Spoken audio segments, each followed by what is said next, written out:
de son ultra-localisme normand, mais surtout auto-plébiscitement, auto-dévalorisateur instrumental, c'est dire le degré de perversité du truc, parce que il s'en sert dans la construction de son narratif, dans la phase de quand je suis arrivé à Assas Paris, on m'a beaucoup reproché mes tropismes sociologiques, gna gna gna gna. Donc et quand j'étais petit, toute petite localité d'un petit village de 127 habitants que j'ai connu à travers le cabinet de mon père. Bon, donc il a construit tout son narratif préalablement les années précédentes sur moi, qu'on me rende mon père. Hein. Mon père me manquait, mon père était tout le temps au boulot, etc., etc. Sous-entendu derrière, trahi par la République, etc., etc., etc. Donc, on voit que le ressort névropathique, surcompensatoire, essentialiste, projecteur sur la société est permanent chez lui. Non seulement permanent, mais permanenticisé. Et quand on articule ça à l'analyse avec le constat, je veux dire, indubitable entre le surmoi suranalytique, hein, qui du coup a sombré dans ce narcissisme d'hypercommunication, de l'érection, de la tentative d'un héroïsme d'hyper-amplitude quasiment plénipotentiaire. Enfin, je veux dire, faut voir le degré de délire, de culte de la personnalité qui tente d'être construit autour de l'immense, du grand Rougeron, du pire Rougeron. Enfin, je veux dire, allô quoi. Hein, et que derrière, hein, à chaque fois que il y a la tentation de la compulsionnalité sadistique, hein, de pouvoir lancer une petite crotte de nez. On voit comment ça le renverse, ça le bouleverse psychocomportementalement, hein, jusqu'à l'irrépressibilité musculo-faciale, hein, de la jouissance de le faire, au point de presque à chaque fois perdre le fil de son déroulage argumentaire. On a là une très bonne topographie en temps réel, hein, de la cartographie psycho-comportementale générale du bonhomme. Hein. Et donc on peut observer les corrélations, les résonances entre ces failles psychocomportementales manifestes, hein, et le type d'idéologie dans laquelle elle s'autopétrit, avec le type de représentation des enjeux de pouvoir et des stratégies d'ordination de ces pouvoirs à l'œuvre. Hein.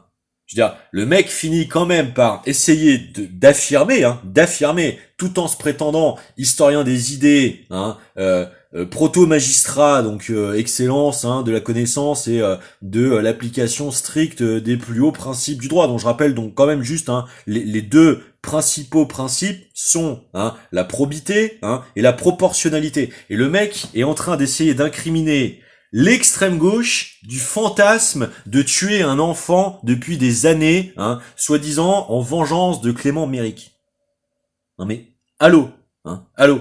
Le mec projette ses propres inversions accusatoires, hein, sur sa propre essentialisation qu'il se fait, hein, de la pensée politique, hein, de sa propre antagonisation, de ce qu'il considère comme le camp d'en face, hein. Lui-même qui s'est autodéfini systématiquement comme pour moi et les miens, bah oui, bah le seul horizon qu'il a jamais connu psycho-affectivement, et j'en suis désolé pour lui, hein, s'il en est toujours à ressasser, hein, l'auto-pétrissage permanent dans une enfance de merde, hein, avec du coup son clan.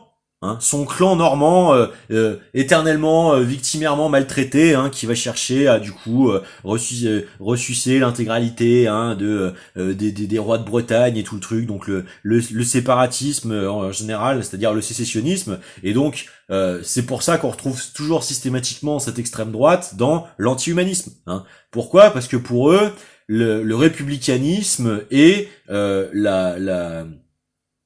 la quintessentialisation, hein, de la schizophrénie sociopathique. Hein. Or, ils démontrent en permanence, eux, en être les incarnations. Hein.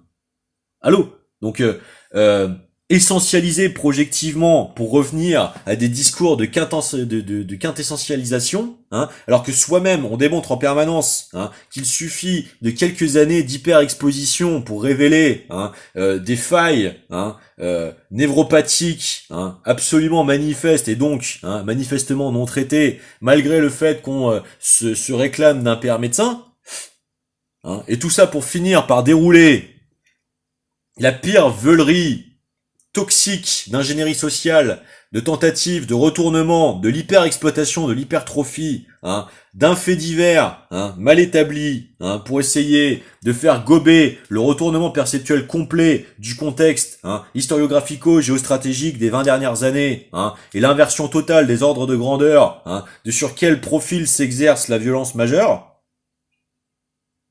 Et ça devrait ne pas nous poser de problème à nous, Français. Et ce serait censé être l'excellence de l'incarnation de l'esprit de la loi, de la probité, de la proportionnalité.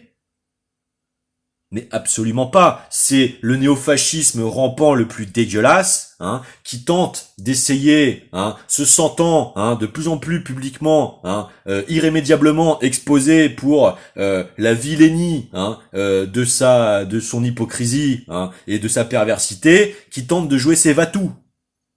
C'est ça qui se passe. Pourquoi ? Parce que avec l'explosion de l'affaire Epstein et ce que ça révèle de la structuration de la sociopathie dans son endogamie endogène, c'est-à-dire son exponentialisation frénétisable, d'explosion de l'inféodation au pacte de corruption, dont le moteur s'avère de plus en plus être l'anthropophagisme compulsionnel, c'est-à-dire la phagocytation de l'ennemi. Donc vous voyez bien comment ça s'active en permanence chez Rougeron.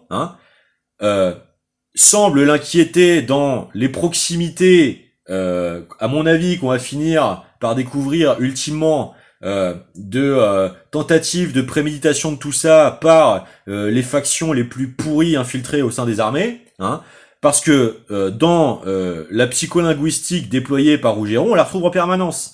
Encore une fois, quand il s'agissait de tenter de décomplexer et de néonormativiser la soi-disant inexorabilité technique démographique du génocide, il finira derrière par dire des Palestiniens quand un peuple a le goût du sang dans la bouche. D'accord ? Bon. Là, dans le dernier short qu'il fait après, où il essaye de créer un parallélisme entre Gandalf, fille à maman, et élite pédophile, on voit bien la tentative de nassage, pseudo-conceptuelle, surtout évocatrice, c'est-à-dire en réalité diffamatoire, puisque pourquoi je le prends personnellement ? Parce que moi j'ai joué de la figure de Gandalf, etc.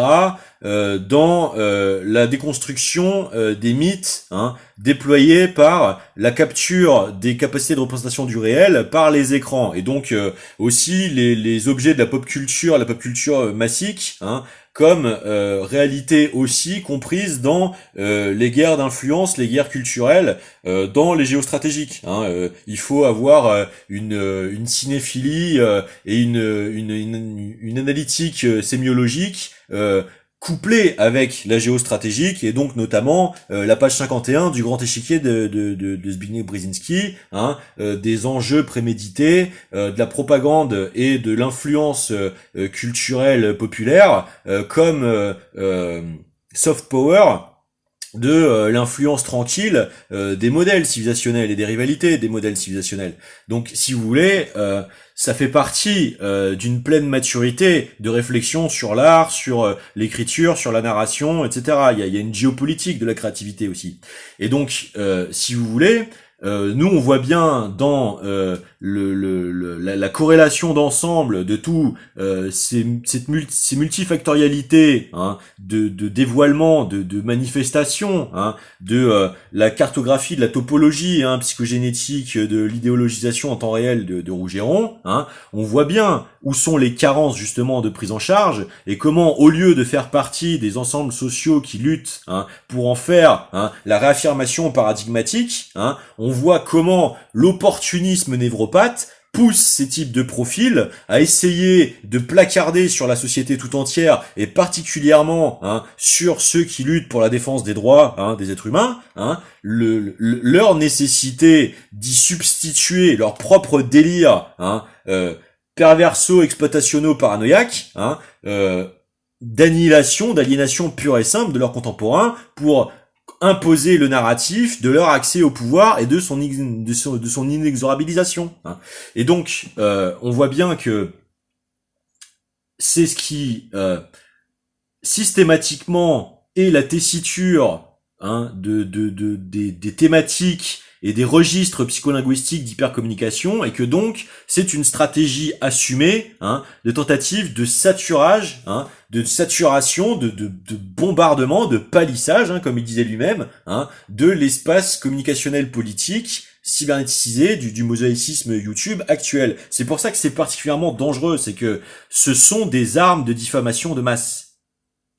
Et c'est fait pour tenter d'être au rebond, comme on dit en basket, de l'affliction, de la maltraitance intensivisée, toujours plus graduellement, exponentiellement contre les Français depuis 10 ans.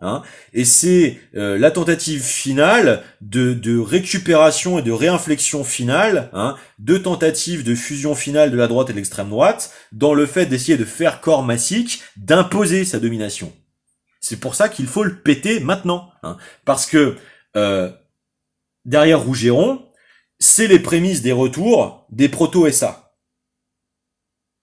Sous couvert de bienfaisance, d'hyper-pertinence du camp du bien, en réalité, à l'analyse, il y a le pire de la démagogie, parce que, comme je vous le disais, c'est le camp qui cherche le plus à se parer de la plus haute vertu du droit, alors que l'analyse révèle que c'en est précisément absolument pas le cas. Donc ça veut dire que ces gens sont dans un cas de dissociation proto-schizophrénique, qui est elle-même démontre qu'elle est l'extension des afflictions produites par sa systémique de maltraitance, et que donc elle ne peut certainement pas en être la sublimation. Pourquoi ? Parce qu'il n'y a pas de cohérence. Et que ce qui est incohérent, du coup, n'est pas le plus compétemment capable. C'est simplement ce qui est le plus opposable. Mais encore une fois, si le but de fond, c'est le déploiement d'une stratégie du chaos, donc c'est-à-dire d'inexorabilisation de la violence, le meilleur outil, c'est l'antagonisation ultime, c'est pas la sublimation. Or, c'est de sublimation dont la société a besoin pour éviter le piège de la ressucée du scénario qui a conduit jusqu'à la violence généralisée de masse de 39. Donc, c'est le moment d'être lucide.